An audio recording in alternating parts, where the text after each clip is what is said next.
Hello, welcome back to the Destination Baby and Kids YouTube channel. This is Gina.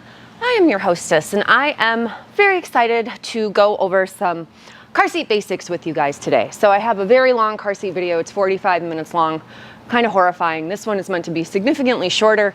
And the way that I'm treating this is that how would I explain car seats to my best girlfriend, or let's say my nephews who are 16 and 19.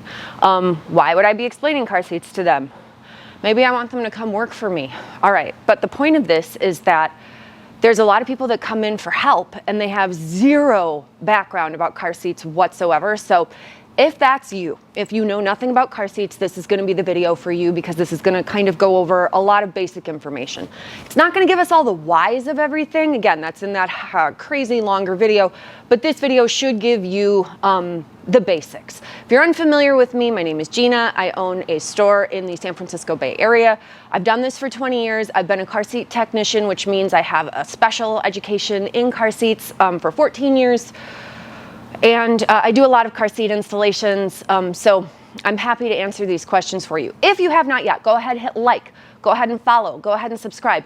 And again, the purpose of this video is not to say, these are the best car seats. The idea here is just to give you, the viewers, some very basic information to help arm you when you go shopping, so that you can effectively communicate with whatever, wherever you are, about what you would like for your lifestyle, okay? Thank you so much. Let's launch right in. And if you do end up wanting to buy any of this stuff, or you're just curious, head over to my website, destinationbabykids.com. Fabulous website, lots to see, lots to buy. We have tons of all kinds of things: jelly cats, clothes, car seats, strollers, furniture, everything. Okay, so because I'm in California, we're going to start with the laws in California regarding car seats. So every kiddo, when they come home from the hospital, if they're going to come home in a vehicle, they're going to need a car seat. There's no way around it, okay? Unless you're walking home from the hospital, in which case, that is amazing, good for you. So they're gonna need to be in some type of car seat or booster seat, and we're gonna talk about the difference, until they are 8 years old and 49 standing inches. Additionally, the safest spot for a kiddo is gonna be in the back seat until they are 13 years old.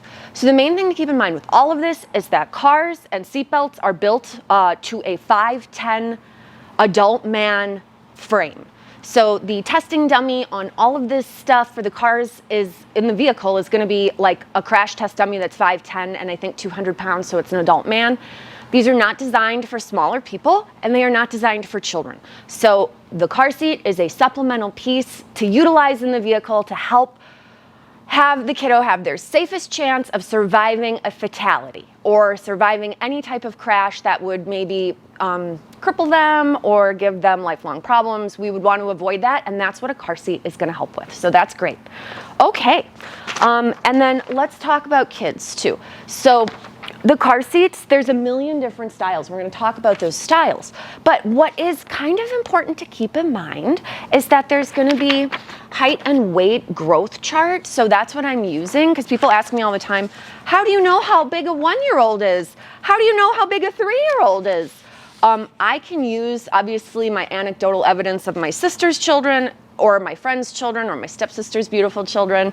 But the point of the story is that I generally use a height and weight chart from a hospital. So let's say you have a 2-year-old. The average height for girls is 31.5 to 36 inches tall. And the average height for boys is going to be 32 to 37 inches tall. Weight for girls at age 2, generally around 22 to 32 pounds. And weight for girls, or excuse me, for boys in that age range is 24 to 34. So 1-year-olds, let's talk about 1-year-olds, right? 0 to 1. 0 to 1, average height for girls is 27 to 31 inches. For boys, 28 to 32. Weight for a girl, average 1-year-old girl, 15 to 20 pounds. Average weight for a 1-year-old boy, 17 to 21 pounds. So let's just go crazy and say on the high end for weight, we're at, high end for weight, we'd be at 22 pounds, and high end for height on either one of these kiddos, we would be at 32 inches, okay? So that's like a tall 1-year-old and a heavy 1-year-old. They're probably around 22 pounds and 32 inches tall. Okay, good to know. Why does this matter? Well, let's launch in. Now, when we talk about car seats, As I pointed out before, there are a million different styles, and I've got a lot of them sort of set up here. I also have a mock-up of a back seat. This is my fake back seat. Now my back seat is marked with the words Nuna all over it because Nuna is a brand that actually gave me this demonstration seat, so we love that from them. But not every car seat that I'm showing in here is a Nuna. I will be sure to call out and link all the car seats that I've got in here on the video. Now, let's start off with the car seat that most of my customers come in asking a question about. Infant seats. So infant seats have handles. That's the #1 easiest way to identify an infant seat. So if you're at Target and you're looking at a row of car seats, if it has a handle where you could carry it around like a big old bucket, that means it's an infant seat. So that's what we're looking at right here. This is a Peg Perego lounge infant seat. There's other types of infant seats. That's not the only one. This is a super popular one. This is a Nuna Pippa Air RX infant seat. So it's got a handle. It has a little bit fancier of a sunshade, but it's got a handle and it's portable. Now both of these seats are infant car seats, and an infant car seat is only going to be backward facing in the car. It won't ever turn forward to look out the front window. It's always going to face backward. And we've got the information directly on the side of the seat. Thank goodness every seat is marked. It will tell you the weight and the height restriction right here on a sticker. So the weight cutout for this seat is 30 pounds and the height cutoff for this seat is 30 inches, okay? So newborn up to 30 pounds, 30 inches for this seat. Does that mean the other seat's identical? No, every seat's different, and that's why they're marked, thank God. So this seat is gonna be 35 pounds and 32 inches. So this seat will hold a bigger kiddo than the Nuna seat by about 2 pounds and 2 additional inches, or excuse me, 5 pounds and 2 additional inches. So I wouldn't be super concerned about the weight on any car seat, like how much weight it holds. The overall height is more important to me. Children generally get to the height limit of these products before weight. In fact, 100% of the time that's the case. I've never seen a child outgrow the weight on a car seat before the height. So when you're looking for a car seat, keep in mind that a longer height will give you a longer duration of use in that product, okay? So those are infant seats. Now I'm gonna blow your mind. Out of all the car seats that I have in this room right now, the only car seats that you could skip purchasing, like you would never need to buy, are infant seats. People do not believe me when I tell them this. They're like, what? But how will they get home from the hospital if they're not in an infant seat? Right, I get it. It's very confusing. The point of this is that you could buy what's referred to as an all-in-one car seat. So again, this is a Nuna Exec. This is a car seat that will work from newborn all the way through to age 10, okay? One car seat. So you might be asking yourself at this point, okay, why the hell would anybody buy an infant seat if they can get an all-in-one car seat? Makes perfect sense, right? Well, you'd think that. But the reality is 99% of my customers end up buying an infant seat because they like the convenience of what it offers. And so we're gonna talk about that right now. I really wish I had a scissors right here. Ooh, we've got a pen, that'll work just as well to open these up. So, I have a stroller over here. That's an UPPAbaby Vista V3. It's a very popular stroller option. You might hear people talk about how they have a Vista. That's why I wanted to use that stroller in this demonstration. So like when people have the idea of a car seat in their mind, what they generally envision, especially if they're a new parent, is buying something like a stroller, which is what you see here. We remove the stroller seat, and then now the infant car seat that we just have our newborn in, that could be in the car, and my baby could be asleep in here. I get to my destination, my stroller, I have taken it out of the trunk, I've got it set up, but I'm able to leave my sleeping baby in the car seat and go ahead and set them directly on the stroller without waking them up. Now, something else you might be shocked at is you have a different brand car seat on that other brand stroller. Yes. With a lot of the mid to high-end products, you're going to be able to do this type of mixing and matching. So there's a ton of people that come in, I would say, like very, very overtly worried about being able to put a car seat on a stroller. They just are really, really overwhelmed at this idea. But the reality is most of these good products can all work together pretty seamlessly. So I've taken two non-Up-A-Baby brand car seats, a Pippa and a Peg Perego Lounge, and I've put them both on the Up-A-Baby Vista with zero issue because there are adapters that will enable me to do that. So again, with an infant seat, you get the convenience of being able to leave the baby in the car seat without having to take them out and put them directly into the stroller seat. So they wouldn't wake up, which is really nice. You're able to leave them sleeping, which seems to be a very strong value for most of the consumers that we work with daily. So again, infant seats are great. What I would tell you is that 99% of people will use this style of car seat for 1 year, and then they switch to a larger size car seat. Now again, as I pointed out, you don't need to start with this size car seat.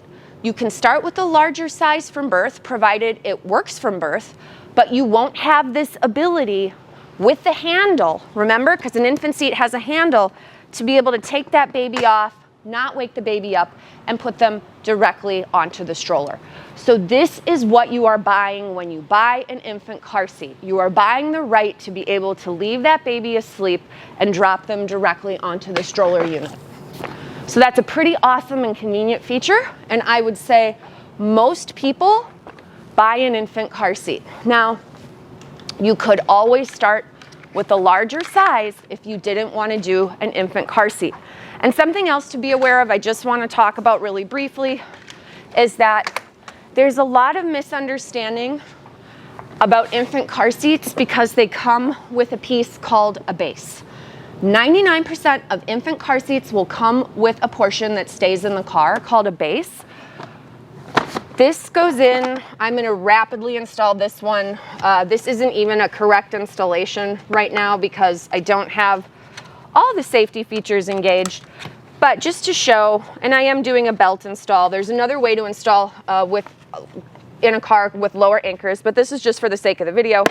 Go ahead and install that. But so people think, oh, if I buy a car seat that has a base, I always have to have a base to be able to use that car seat. So if we have a babysitter or grandma's watching, I'm gonna have to buy like 100 bases to go in everybody's car in order to be able to pop the car seat around. That is not true. The based car seats all will work without a base. So if I don't have this component, I can actually take my car seat, wherever there's blue on it is gonna tell me where I need to hook up my seatbelt to have this car seat go into the car without any extra pieces. So this is a really nice feature for, let's say, traveling, going in an Uber, going in a taxi. Hey, you know, I'm an aunt. I don't want to buy a base or an extra car seat at this point. I just want to take my nephew home from the park. You are going to be able to do all of that, provided you set it up properly. This is like super fast and not really the best, but at least for right now, it gives the concept of how that would be able to install safely without the base unit.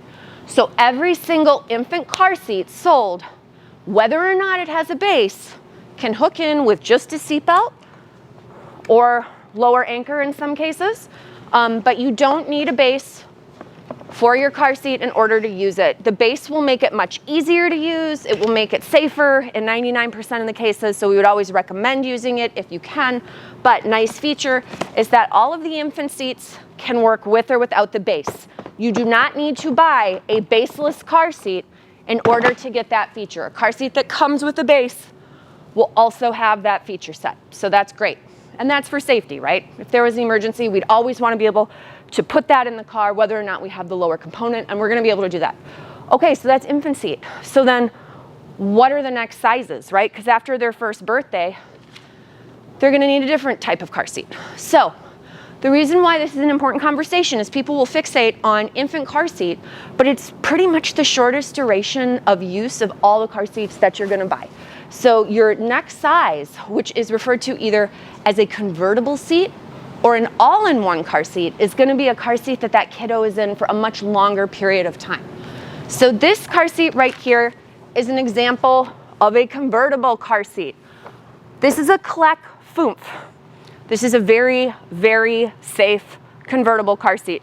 It's very big because it's going to hold a kiddo from 5 months, 14 pounds, all the way through to a converting from a backward-facing seat to a forward-facing seat, and that's where they get the name convertible, all the way through to 65 pounds. So that means initially it's set up backward and it looks like this, and we're taking baby in and out and tightening them, and then we're physically taking baby out when we go places, setting kiddo in the stroller, and then moving on with our life. Now, once kiddo gets past at least the age of 2 in California, we would actually advocate to rear face for as long as the seat will tolerate it. So what that means is that, like, for instance, this seat will hold 50 pounds backward facing. So we would encourage you to leave your kid in a backward facing position as long as possible. So why does this matter? Let's say you're a grandparent or you're someone that's done car seat stuff before, but it's been years and years. The recommendation is to leave them backward for as long as humanly possible, because a backward facing body going into a forward collision is 80% safer than sitting forward facing. So that just means, like, if you were to look at this growth chart that I printed out, the first thing that's on there is that a child's brain grows the most during the first 5 years of life, reaching 90% of its final size. Growth also affects different parts of the body at different rates. The head almost reaches its entire size by age 1. So if you think about the fact that their head is like an adult head at age 1, but their body is still very small, it's probably not a good idea for a kiddo with a gigantic melon head and then a little body to be sitting forward facing, and then you stop and then their head goes forward and you have this stretching, and that will cause internal decapitation. So that's horrifying. We definitely don't want that. And that is, again, why that backward positioning is so fabulous.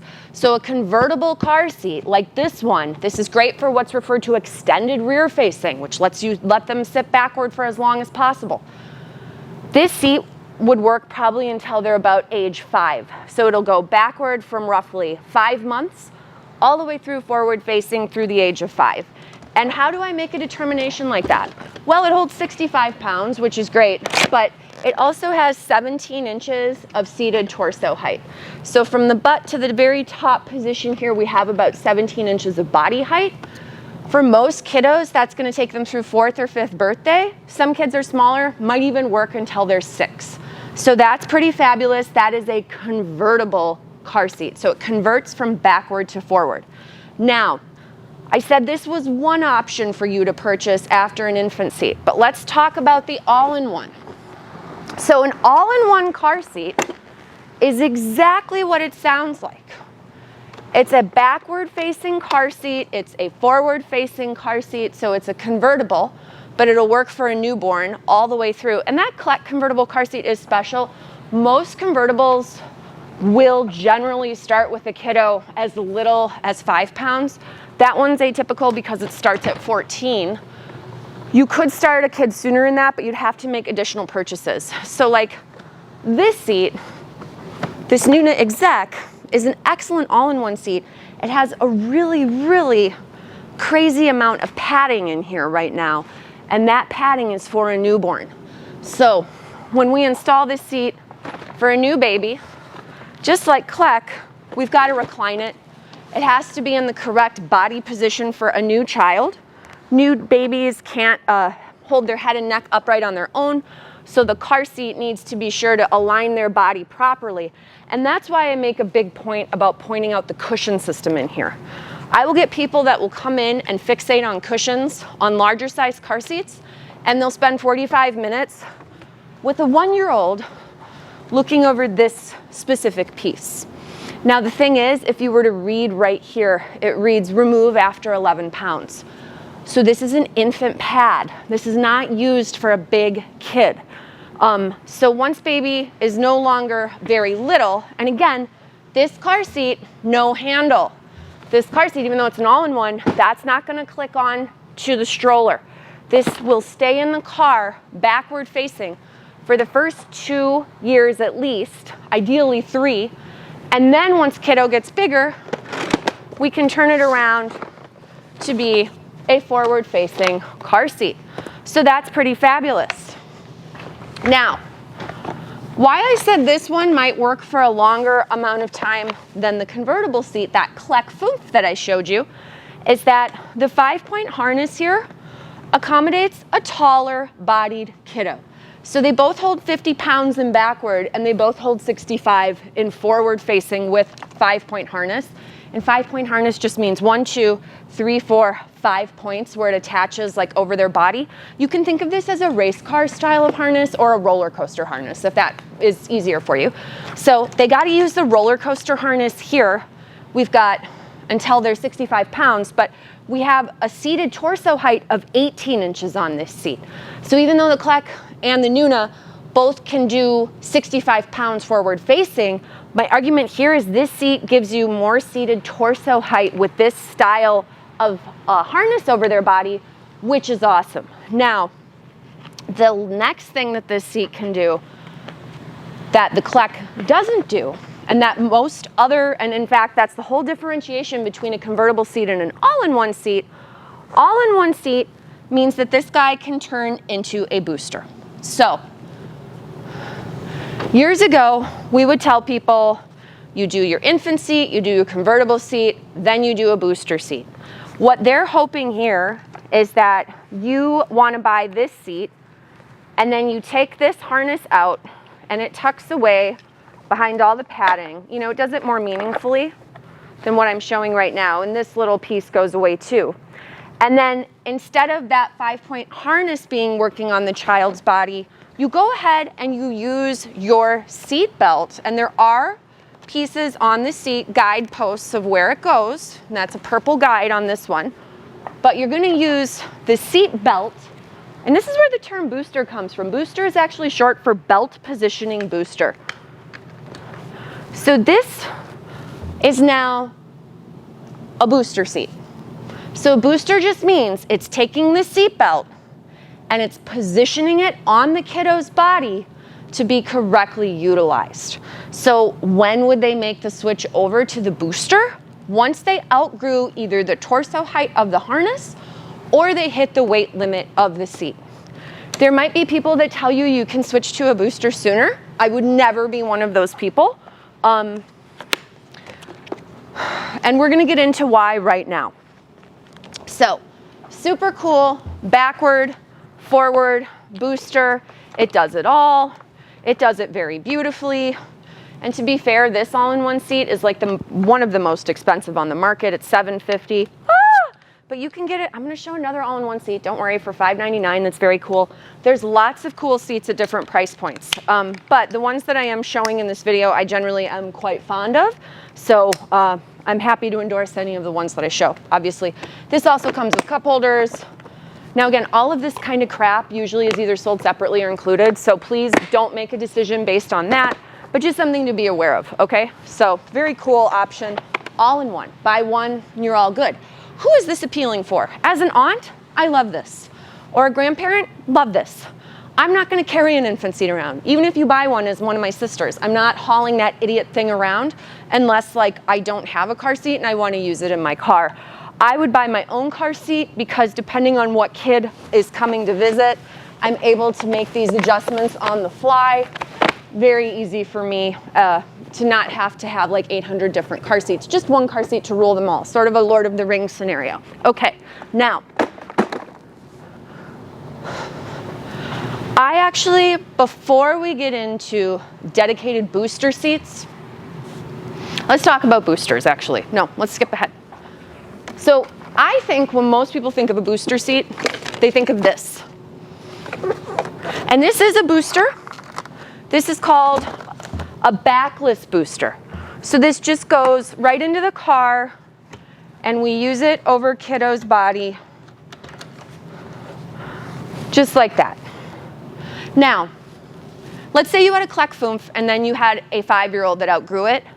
I would not feel confident putting a 5-year-old child into this style of booster seat. Theoretically, they can go into this. The instructions on the seat may indicate that they're physically large enough.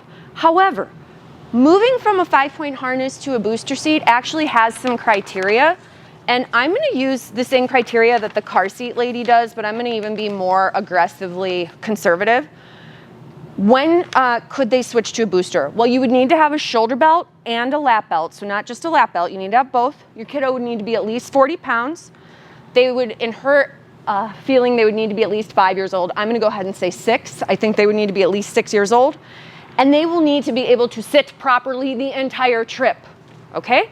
So I think about my nephew right now who's 12, and when he's sitting in the car, he's like, wee, I'm gonna put this over my neck. I'm gonna screw around and bother my brothers. It's fun. I'm 12. You know, he's kind of a wild kid, but the point of the story is that, like, I can't rely on him at 12 to behave, so the idea that a 5-year-old is gonna be able to sit in here and be protected properly, I think is a bit ridiculous. Also, if they're very skinny and you get in a rollover, this style of belt will not provide the same type of coverage as you get from a 5-point harness. So for certain types of accidents, there's definitely advantages to staying either backward or in that 5-point harness as long as humanly possible. But this is a style of booster. This would be good for a kid like 8, 9, 10. You know, big enough to be able to manage that, but I'll tell you a secret about this. When people buy these, they come back to buy other boosters, and we'll get into that. A lot of the boosters that you're gonna see today look more like this guy. So this is what's referred to as a high back booster. As we scoot the headrest up, it gets wider. This is a Nuna Ace. This is a really great booster seat. I sell a ton of this. This has a belt guideline. And this is important, the belt piece here, moving up and down with the head so that no matter what the size of the kiddo is, the shoulder belt's hitting on the clavicle. Belts are intended to work with bone. They're not intended to work with the soft of the body. That's why a booster seat will generally put the seatbelt over kiddo's thighs instead of resting on the soft of the belly. So if you're sitting in your car and you have a tendency to pull your belt up, do not do that. It's supposed to sit here to catch on the flare of your hip bone in an accident. And the same is true with your shoulder belt. It needs to hit your clavicle. So that's what this is trying to do here. Now this style of seat's cool, and this does come with cup holders. I just don't have it attached. This one can turn into what we just saw. And so my point is, we can take the backrest off. My point is, if people buy just a butt-only booster, 9 times out of 10, they come back and they end up repurchasing a booster with a backrest.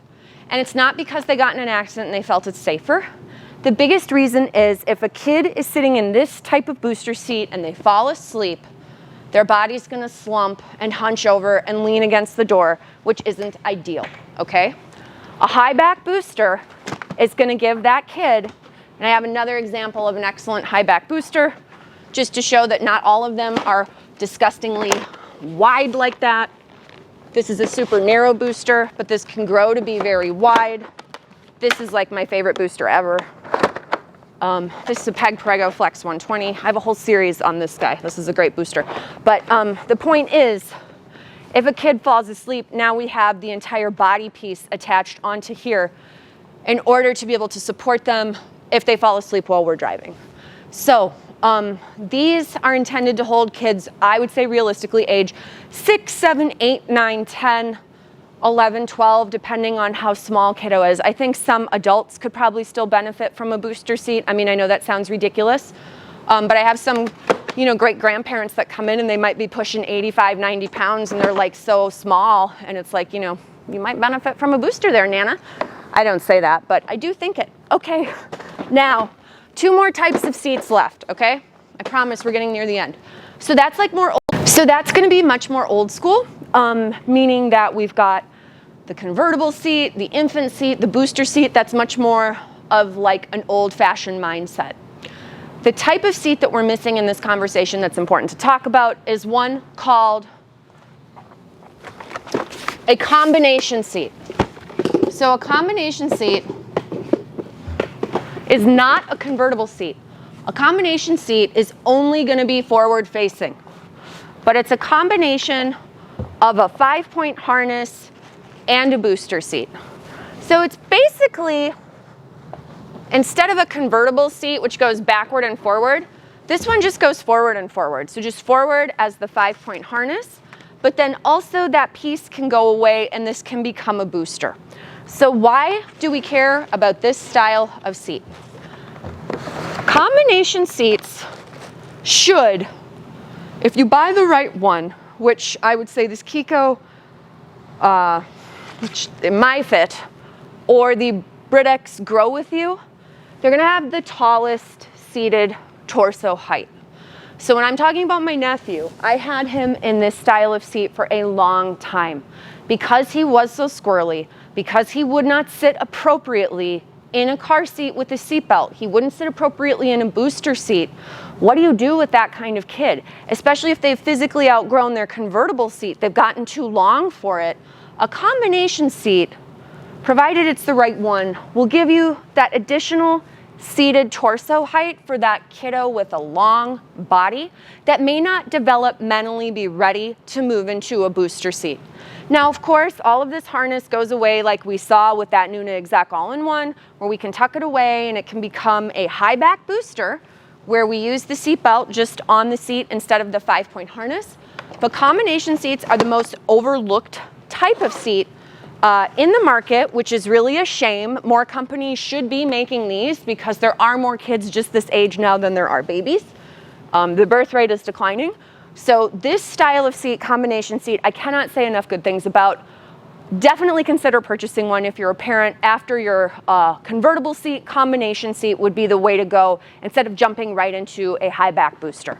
So that's something to keep in mind as well. Now, one final note. There are one other style of car seats that are very popular right now. They come in a variety of styles. So you could actually get what I'm about to show on an infant seat. You could also get it on a convertible seat. I like showing off this one because this is an all-in-one seat. So this is backward, forward, and a booster. But what this guy will also do is have rotation. And you're like, what are you talking about? Well, let me show you. Oh, nice, I almost wrecked the whole floor. So typically, you're taking your kid in and out from the side. So like if this is my car, I'm opening up the door here and then I'm like going in and grabbing my kid and getting out. What's really cool about the rotational seats is that they will spin toward the door. They also spin all the way around. So no matter which door you're getting kiddo out of, you're able to do everything door facing and then turn the seat back to the proper direction based on the age and weight of the kid. So this is a Cybex, this is 600, this is called the Callisto 360. This has the 360 rotation. This also has a sunshade, which is pretty fabulous. Most convertible seats actually don't. So that's a nice feature. And like this one's an all-in-one. So this one does the backward, the forward, the booster. It has a high torso harness height. I think it's like 18 inches. So that's a really nice feature. Obviously, I don't have this set in perfectly. It does come with the infant wedge, which is fully removable for kids later on. But there's a lot of seats out there now that have this option for rotation. So again, if you're a grandparent, you're an aunt, you're an uncle, you're sometimes caregiver, and you're caregiving for kids of different ages and sizes, something like this is fabulous because you install it once. You're able to orient the seat correctly based on the age of the kid, but you're also able to adjust the height for the kiddo, depending on the size, which is totally fabulous. So hopefully this gives you a little bit of background on the different options for styles, sizes, colors, or not colors, weights, and just some very basic car seat information. But remember, if you want the style that clips onto the stroller, that is going to be an infant seat. An infant seat is a superfluous car seat out of all the ones we looked at, because you could skip this and start with an all-in-one or a convertible that works for a newborn, but you lose the convenience of being able to strap it right onto the stroller, okay? So if you have questions or you have comments, go ahead and leave them below. Please feel free to hit like or subscribe. Again, just trying to hit some of these questionable things for people with very little car seat information, and I hope this was useful to you. You can always check out height and weight charts online. Just Google pediatric growth chart, different things come up. You can learn about that, but that's basically what I do as well. So thank you so much for watching. Check out my other car seat videos. They're very long. Hopefully this wasn't too long. All right, thanks.